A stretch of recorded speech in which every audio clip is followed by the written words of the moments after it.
Take 1, action.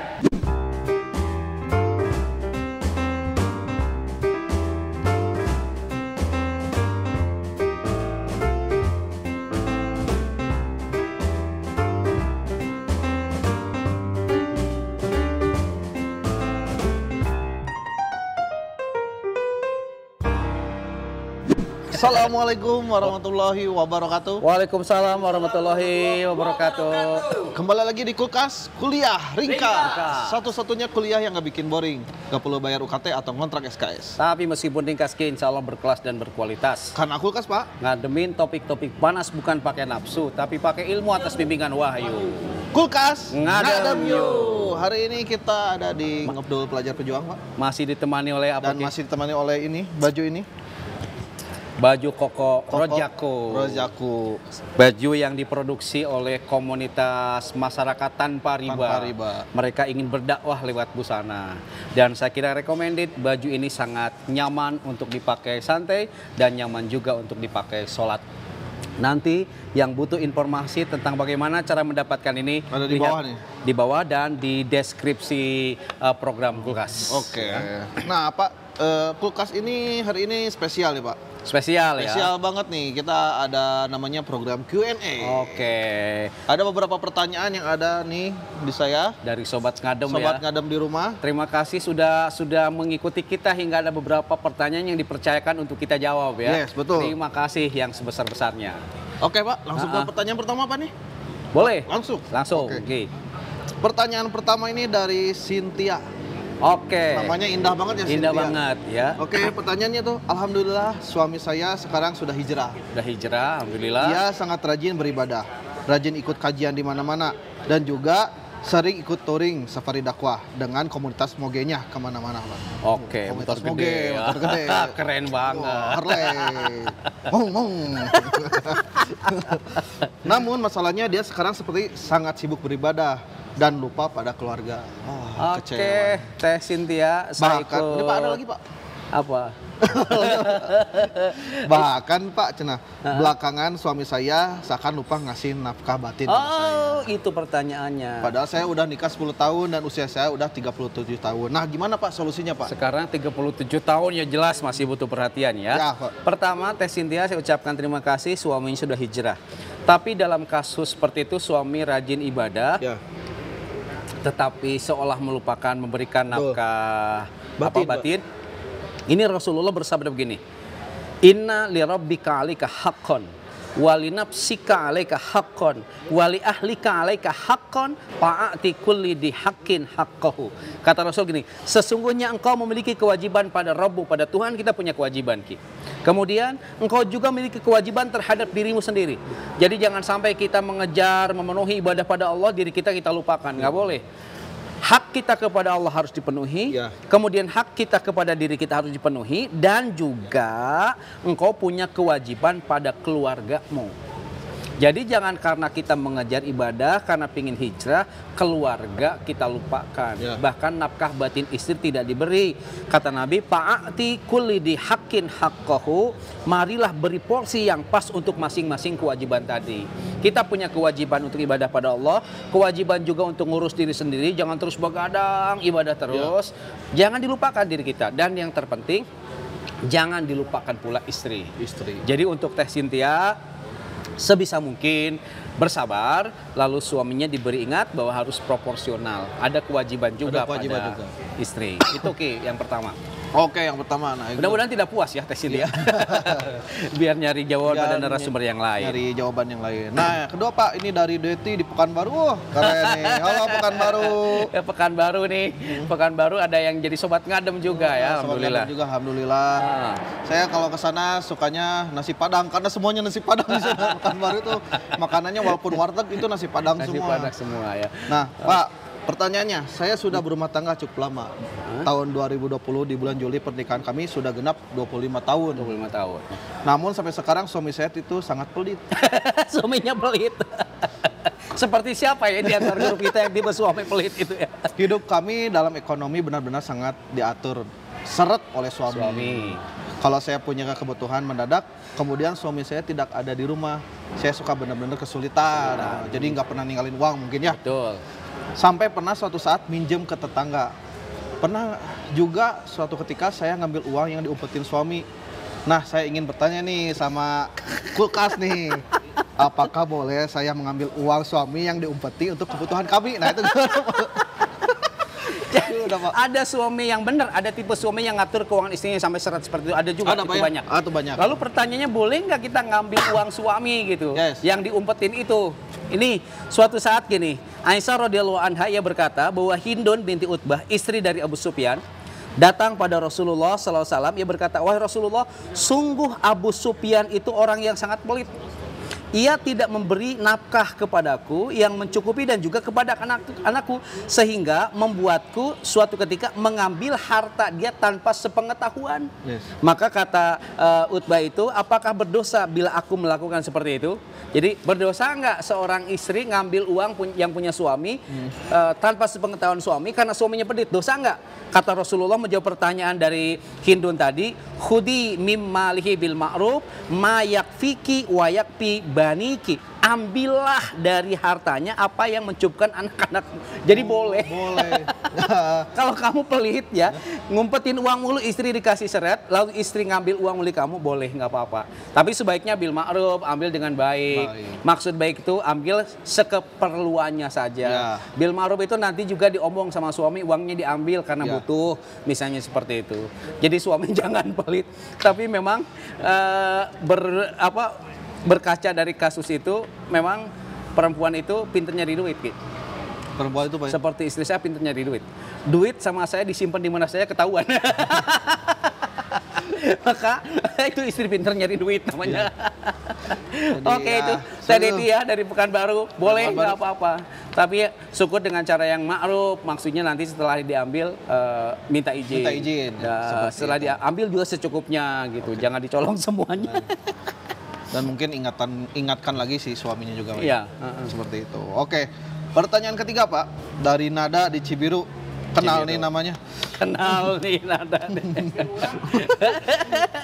Saya Nada sekarang sudah berusia 29 tahun. Waduh. Saya suka pada seorang ikhwan lajang yang sesuai dengan kriteria saya. Orangnya pinter, soleh, dan baik pada sesama. Wah, keren ya. Keren. Nampaknya dia juga suka sama saya. Namun sampai sekarang dia masih belum menembak saya. Wih. Dan saya ketakutan kalau dia nanti ada wanita lain yang menyukainya. Pasti. Nah, saya mau bertanya pada kulkas, untuk mendapatkan dia agar menjadi imam dalam hidup saya, apakah saya harus menjadi seseorang seperti Ibunda Khadijah atau Ibunda Aisyah? Mohon pencerahannya. Nah, Oke.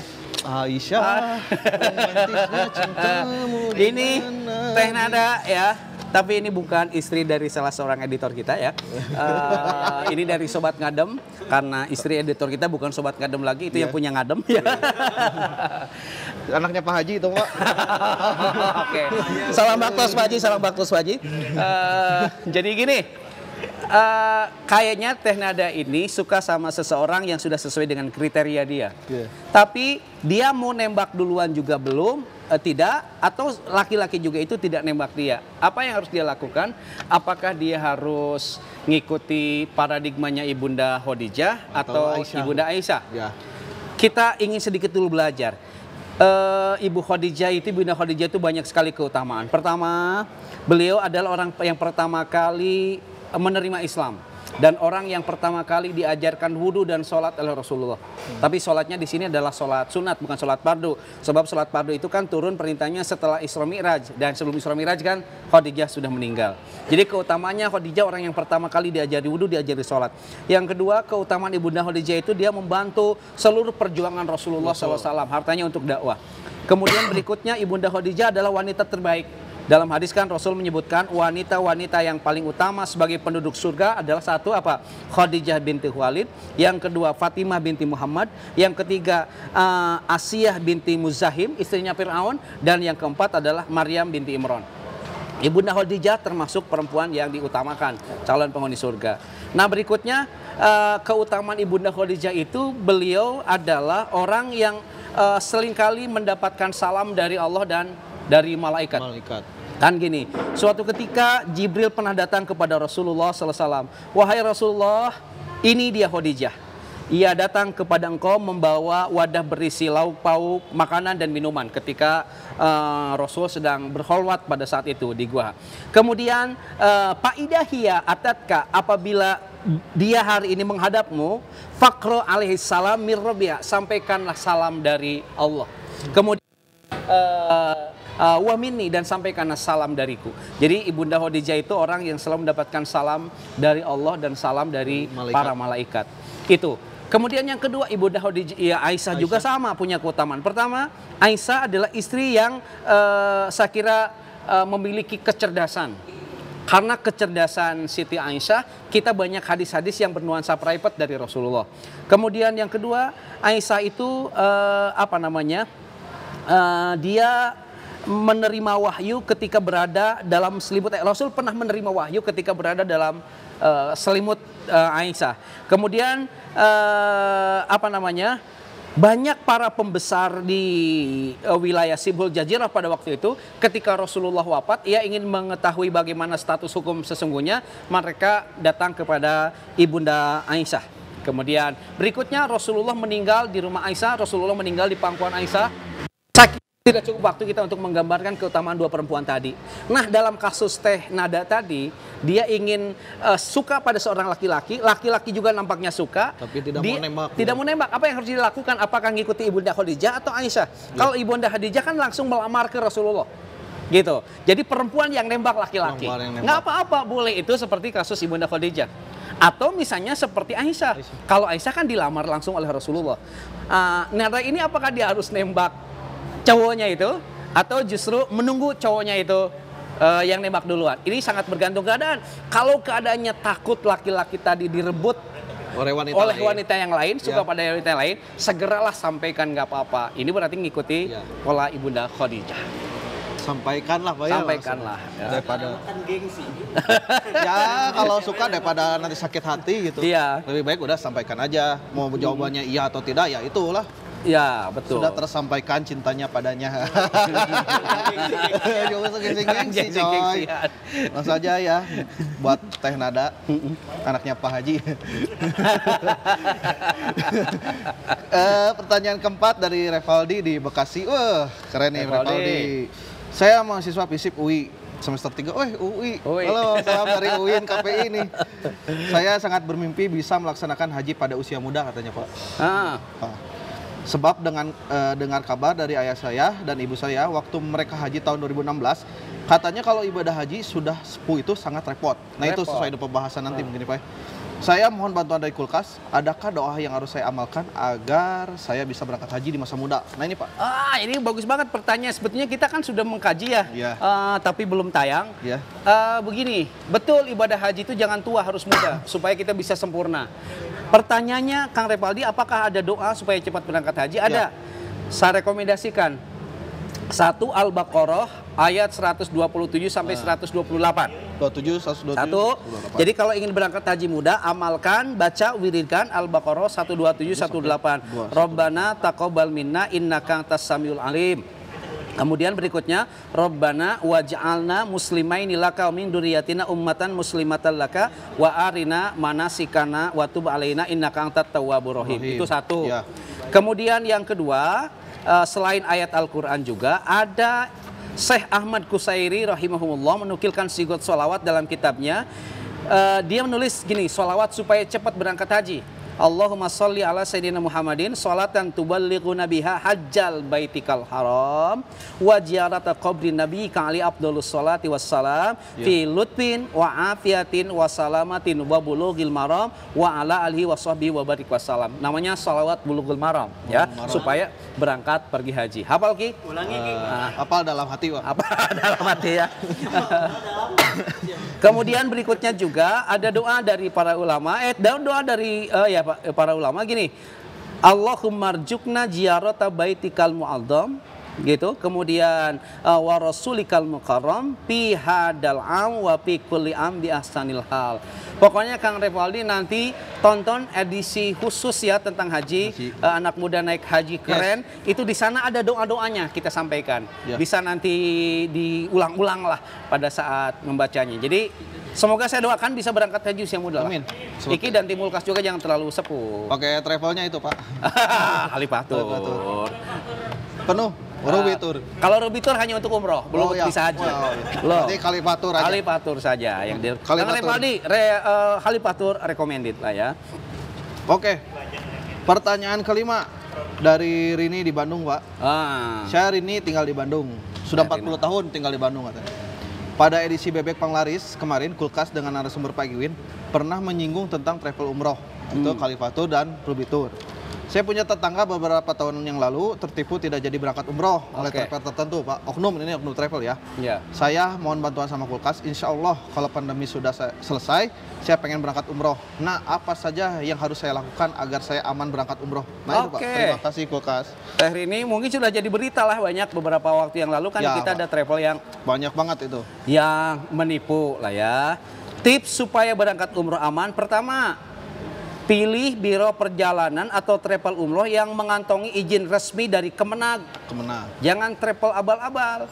Halifatur sudah ada izin. Ruby Tour sudah ada izin. Ada lagi, Pak? Ya, banyak yang lain.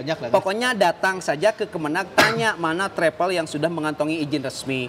Jangan travel yang tidak punya izin resmi, itu bahaya, resikonya tinggi. Apalagi yang harga miring banget, Pak. Nah, itu pilih juga biro perjalanan atau travel umroh yang telah memiliki jadwal keberangkatan dan jadwal penerbangan yang pasti. Kalau traveler yang profesional dalam setahun ini sudah punya jadwal keberangkatan. Dari jadwal keberangkatan itu matchkan nanti dengan jadwal penerbangan. Gitu. Bener nggak jadwal keberangkatan ini sama dengan jadwal penerbangan maskapai tertentu? Kalau nyambung, itu recommended ya. Kemudian ketiga, pilih biro perjalanan atau travel umroh yang menawarkan tadi biaya paket perjalanan umroh yang wajar dan berbanding lurus dengan paket akomodasi. Jangan tergiur Teh Rini oleh travel umroh yang menawarkan harga murah. Nggak logis gitu ya, harus logis. Lalu pilih biro perjalanan umroh yang memiliki kepastian tinggal di hotel mana selama di Mekah dan di Madinah. Tanya gitu, hotel mana nanti di Mekah, hotel mana di Madinah gitu. Jangan-jangan tidak ada nama hotel itu. Itu ya. Berikutnya pilih biro perjalanan atau travel umroh yang memastikan diperolehnya visa perjalanan umroh. Gitu. Jadi nanti tanya gitu, ketika mau berangkat ini visanya udah turun atau belum? Ini ya. Lalu pilih biro perjalanan travel umroh yang memiliki pembimbing yang tersertifikasi. Jadi pembimbing umrohnya harus dapat sertifikat pembimbing yang tersertifikasi dari Kemenag. Supaya apa? Supaya bimbingannya maksimal. Itu Teh Rini saya kira ya, tip yang bisa saya sampaikan. Intinya kalian ketika mau umroh detail apa ya? Harus detail, harus cek semuanya dan lain-lain karena ya jangan malas untuk bertanya lah ya daripada ketipu nanti. Daripada tertipu akhirnya jong juga gitu kan. Seperti itu. Nah, lanjut. Ini pertanyaan terakhir ya. Ini pertanyaan terakhir, Pak. Minum dulu. Minum dulu haus. Ini minuman apa? Big Mango ya? Big Mango nih. Recommended ini di Ngobdul ya. Ngobdul. Enak, asik ini. Ngobdul pelajar pejuang Bandung nih. Jangan lupa kesini ya, guys. Lanjut, Pak. Dan kalau mau ke sini pakai bajunya apa? Ini, Pak. Koko Rojaku, masyarakat tanpa riba. Lanjut. Ini pertanyaan terakhir, Pak. Saya sarjana dari salah satu universitas di Bandung, Pak. Dan kini saya pelaku usaha kecil-kecilan, UMKM lah. Mohon pencerahannya kepada Kulkas terkait adanya dua pendapat yang berbeda tentang bunga bank. Riba maksudnya bukan? Ya, riba ya. Boleh. Ada yang menyatakan riba dan ada juga yang mengatakan tidak. Masing-masing memiliki dalil yang kuat gitu. Mohon petunjuk saya harus bagaimana karena sebagai orang yang belajar usaha, saya ada keterkaitan dengan bank modal, bank demi modal usaha. Jadi dia minjem uang ke bank mungkin untuk usahanya atau bagaimana, Pak? Oke, Kang Dodi. Pertama, semua ulama sepakat bahwa riba itu haram. Riba itu haram. Tidak ada pertentangan, semua ulama sepakat riba itu haram. Tapi kedua, terkait dengan bunga bank, ya kalau riba itu pasti haram. Tapi terkait dengan bunga bank apakah riba atau tidak, ini debatable. Pertama, ada yang mengharamkan. Saya ini pakai fatwanya misalnya merujuk para ulama kontemporer. Seperti satu, Yusuf Qaradawi. Syekh Mutawalli Sya'rawi, Abu Zahra, Muhammad Al-Ghazali menyatakan bahwa bunga bank itu haram karena bunga bank itu adalah riba. Nah, pendapat ini merupakan pendapat Forum Ulama Islam Dunia meliputi apa? Majma' Al-Fiqih Al-Islami, Majma' Fiqih Rabithah Alam Al-Islami, Majelis Ulama Indonesia juga sama. Dalilnya apa? Al-Baqarah ayat 275, wa halallahul bai' wa harrama riba. Allah telah menghalalkan jual beli dan mengharamkan riba. Yang kedua, hadis juga an Jabir qala la'ana Rasulullah sallallahu alaihi wasallam akilar riba wa muqilahu wa katibahu wa sahidaihi wa qala khum sawaun. Jadi gini, Rasulullah SAW melaknat orang yang memakan atau mengambil riba, memberikannya, menuliskannya, dan orang yang menyaksikannya. Ia berkata mereka berstatus hukum sama.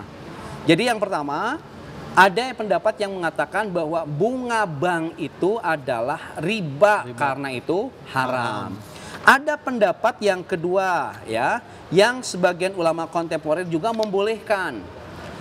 Mereka diantaranya misalnya Syekh Ali Jum'ah, Muhammad Abduh, Muhammad Said Tantowi, Abdul Wahab Khalaf, dan Mahmud Satud. Mahmud Satud itu salah seorang mantan rektor di Al-Azhar di Mesir. Mereka mengatakan bahwa bunga bank hukumnya boleh tidak termasuk riba. Ya, boleh tidak termasuk riba. Pendapat ini sesuai dengan fatwa yang dikeluarkan Majma' Al-Buhus Al-Islamiyah. Apa dalilnya? Boleh. Itu An-Nisa ayat 29. Gimana dalilnya? Ya ayyuhalladzina amanu la ta'kulu amwalakum bainakum bil batil illa an takuna, nah ini tijaratan antara minkum. Hai orang beriman, jangan kamu saling memakan harta sesamamu dengan jalan batil illa kecuali dengan jalan tijaratan antara minhum, perniagaan yang berlaku status suka sama suka di antara kamu. Intinya suka sama suka, Pak. Kalau suka sama suka tidak apa-apa kan, ketika mau minjem di bank di awalnya ada akad. Iya. Oleh kedua belah pihak. Kalau misalnya bank suka, kamu suka, antara diminhum, itu tidak riba.